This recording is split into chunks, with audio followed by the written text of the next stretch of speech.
Hi, what's up? The car buying process in Kenya can be quite complicated at times if you're not careful, but acquiring any car for the lowest price possible doesn't have to be. In this video today, I'm gonna give you a few tips on how you can acquire any car for the cheapest price possible. Let's have it.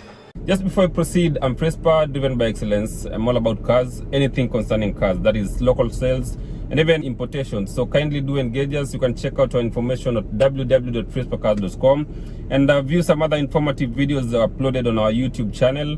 Kindly just do subscribe, and you can even share and interact with us in the comment section below. Let us know what you want us to talk about concerning cars, all right? So without wasting any much time, let me take you straight to the tips you need to put into consideration when you want to buy any car for the lowest price possible.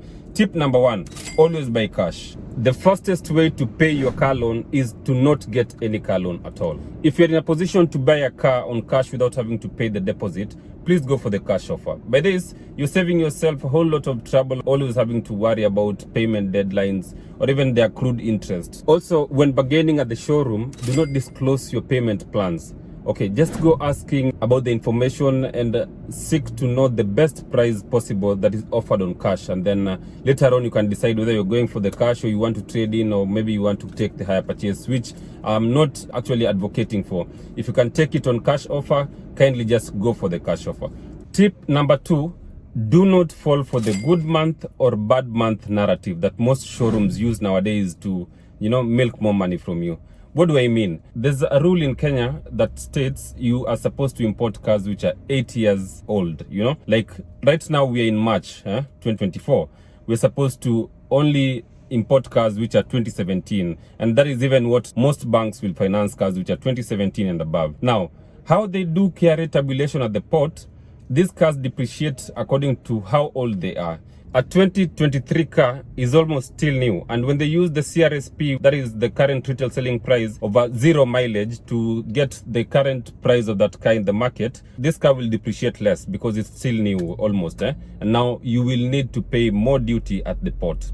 Now, when it comes to, let's say, that 2017 unit, the car has aged, you understand, so depreciation will be a bit higher because the car has stayed long. So they're going to depreciate that car by, let's say, something like 65 or 70%. That one you can check out in the KRA website, the current depreciation rates. Now, this car, initially, if it landed here, let's say it was a 2017 car, manufactured in the month of March. And we are in the month of March 2024. This car is still within the 8-year window period.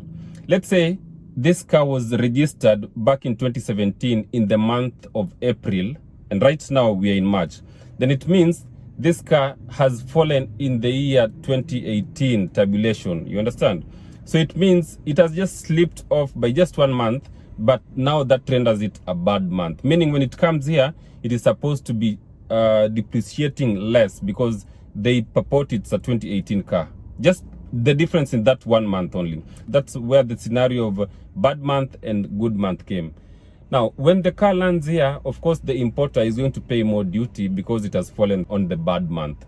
But it is understood that now they decided to scrap off that. The bad month and good month thing is not being put into effect. So still some dealers will tell you, oh, this car is a bad month car and the duty rates were high. That thing is never there. Tip number 3, let's move on. Go for a 2-wheel drive if you do not necessarily need a 4-wheel drive. Let me explain why. In terms of pricing, the 2-wheel drives are generally more affordable compared to their 4-wheel drive counterparts. If you live in an area with mild weather conditions and don't require off-road capabilities, a 2-wheel can provide a budget-friendly option without compromising on essential features and comfort.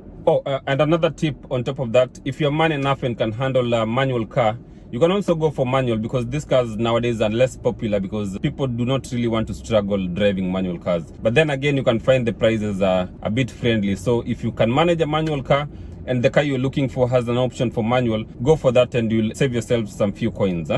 Tip number 4, avoid trading at the showroom. let me expound on this. You'll definitely not get the right market value of your car if you give it to a dealer, because at the end of the day, he or she also wants to sell this car and make some money out of it. So whenever you're giving out this car, it will be at a throwaway price. So at least the dealer can also get to sell it and make more money out of it. If you can always get a private buyer, kindly take that option. Sell your car to a private buyer outside the showroom and come with the money. In that case, at least you're going to get more value for your car. Unless you are really desperate to do a trade-in with the showroom, like you really need the car urgently, then you can just clean it perfectly. Make sure the car is in good condition. If there's some dent somewhere, try and seal them up so that when you're going to the showroom, at least the car is in perfect condition. You can try and bargain and get the best market value for your car. Tip number 5, and this is very important by the way, avoid simping. Avoid acting desperate whenever you're going to buy your car. Keep calm, compose yourself. At the end of the day, it's your money. Be bossy about it. The moment you start marveling and giggling at every unit you see, any feature you're shown, you're like, wow, how does that happen? Is it magic? No. Calm down. At the end of the day, you know what you want. And when you even go to negotiate the final price, be like, in fact, this is not actually what I wanted. And I don't know. Let me go think about it. You know, they'll start going down low on the price. And by that, you are winning. So whenever you simp, just know you're losing. Calm yourself down. Everything will be okay.